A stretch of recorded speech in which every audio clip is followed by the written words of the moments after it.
Il est bon de découvrir, devant tous les besoins et l'angoisse élevée au plus grand niveau, ciel et terre, dont les nations sont dans la confusion, nous, chrétiens, Église de Jésus-Christ, nous avons cette espérance. Christ en vous est l'espérance de la gloire.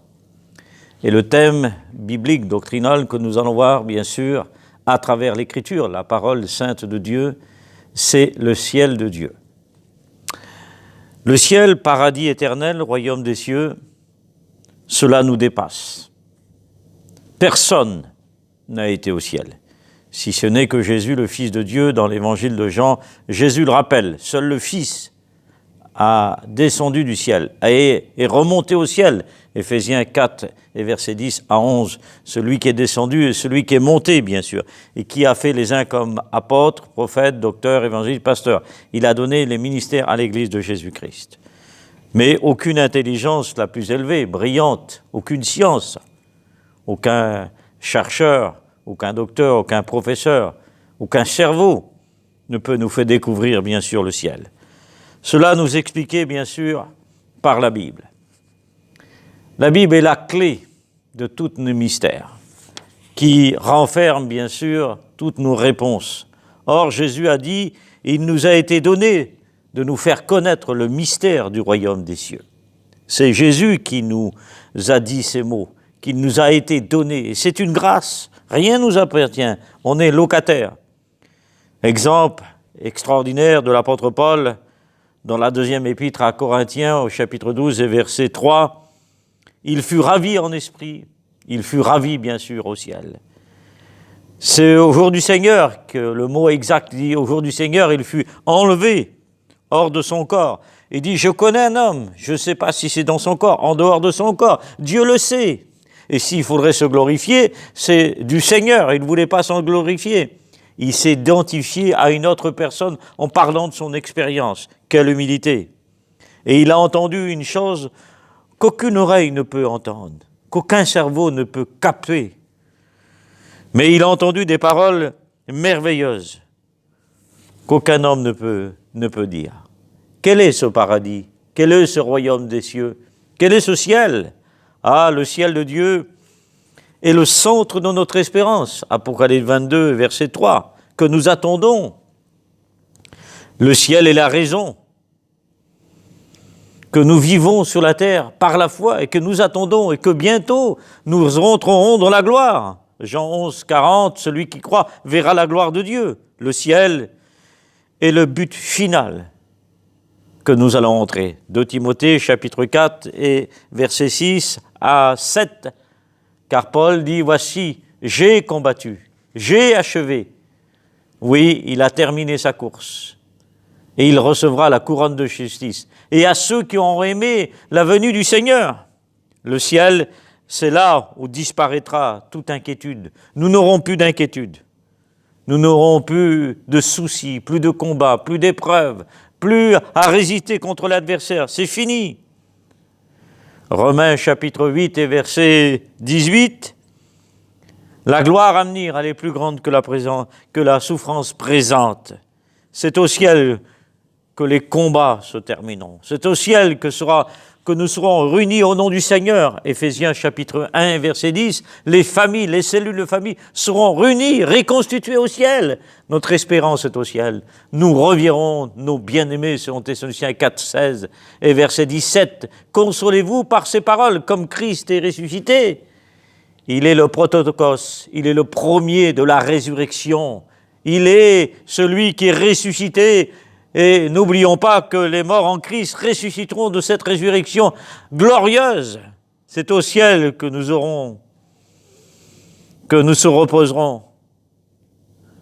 La dimension du ciel nous dépassera. Nous aurons l'éternité pour découvrir Dieu, Jésus, le Saint-Esprit. C'est au ciel que nous verrons Dieu, le Père, Jésus, le Fils. Et bien sûr, nous serons consolés. C'est au ciel que nous toucherons les choses céleste aux extrémités de nos doigts. C'est au ciel que nous serons revêtus de la vraie réalité. Ah, le ciel de Dieu. Un résumé. Il est voulu par Dieu, Matthieu 13 et verset 11. Il est prophétisé, préparé en quelque sorte, par Jésus-Christ. et enseigné par la Bible, prophétisé par les apôtres. Il est aussi, le Saint-Esprit nous fait comprendre ce mystère caché. Les apôtres nous l'ont enseigné. Quelle importance! Et l'Apocalypse nous révèle le ciel, la grandeur céleste, Apocalypse chapitre 21, où voici ce qu'il est écrit. L'apôtre Jean qui dit « Et je vis un nouveau ciel, une nouvelle terre, car le première terre et la première mer avaient disparu. Et je vis descendre du ciel d'auprès de Dieu la ville sainte, et elle était préparée comme une épouse qui s'est préparée.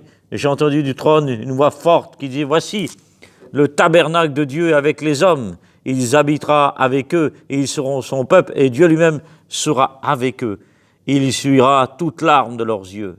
La mort ne sera plus. Il n'y aura plus ni deuil, ni cri, ni douleur, car les premières choses ont disparu. » Ainsi, la Bible, elle nous enseigne 3 ciels. Le premier ciel, c'est le ciel de l'atmosphère, qui est terrestre, appelé le ciel des nuages, des oiseaux. Le deuxième ciel, c'est le ciel de l'espace.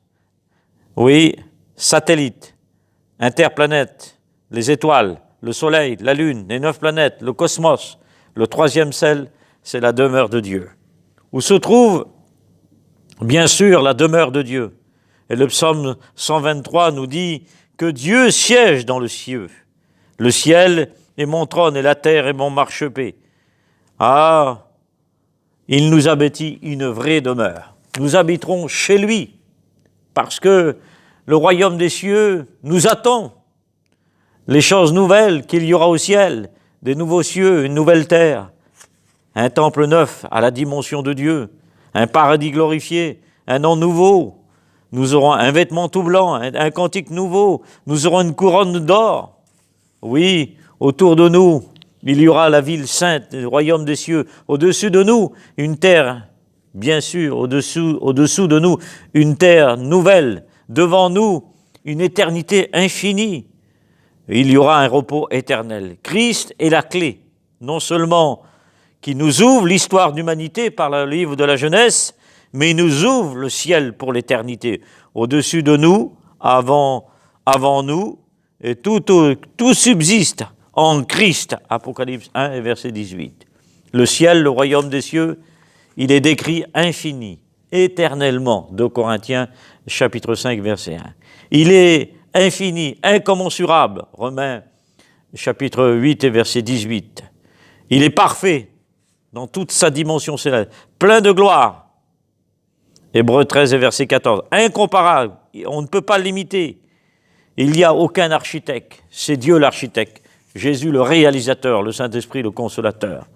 C'est la maison du Père où nous habiterons.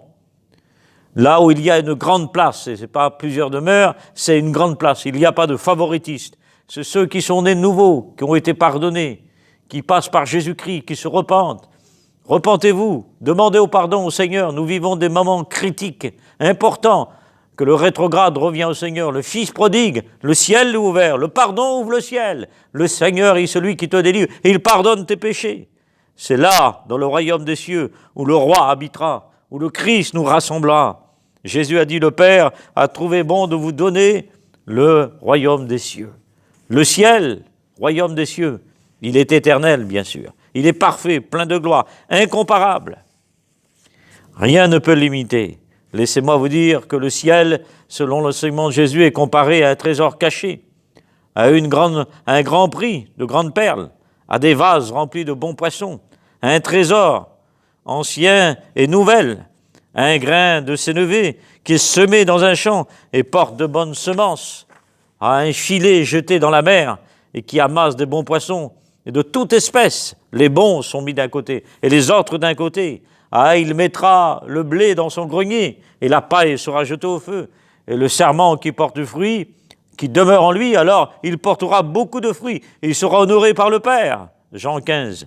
Ah, il y aura le roi qui a fait des noces. Voilà, comparer le ciel à un roi qui a fait des noces pour son fils, qui a préparé le mariage. Le banquet sera ouvert. Matthieu 22. Et nous rentrerons dans la gloire. L'Église, elle comparaîtra devant le Christ. Elle sera présentée, le Seigneur présentera l'Église au ciel, dans la gloire. Ah, le ciel est présenté à 5 jeunes filles qui sont pures. Voilà le ciel à quoi il est présenté, où toute chose nouvelle sera, où la mort n'existera pas. Oui, nous serons unis pour l'éternité à la gloire de Dieu. Que Dieu vous bénisse. Amen.